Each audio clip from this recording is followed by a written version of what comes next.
Welcome to the Banker Lamp. Please enjoy the video. You begin by reducing variables.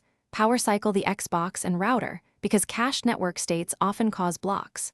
Once done, open Xbox settings and view network details to capture IP, DNS, and NAT type so you know what's failing and why.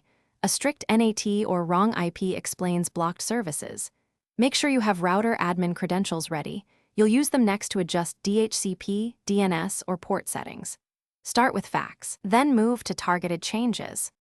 You now change settings to restore connectivity. First, set the Xbox to automatic IP or reserve its MAC in the router to avoid conflicts. IP mismatches often cause blocked access. Next, change DNS to a public resolver like 8, 8, 8, 8 and 8, 8, 4, 4 because slow or filtered DNS can block Xbox Live. Then, either enable UPnP on the router or forward port 3074. You finish by validating the fix. Run the Xbox network test and sign into Xbox Live to confirm services. If issues remain, clear the console cache and retry because stale data can block access.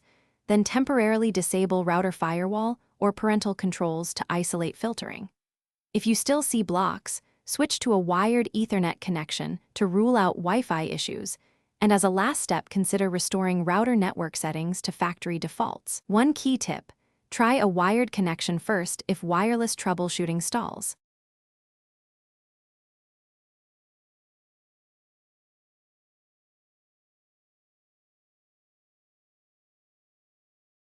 Thanks for watching. If this was helpful, leave a like and consider subscribing. See you next time.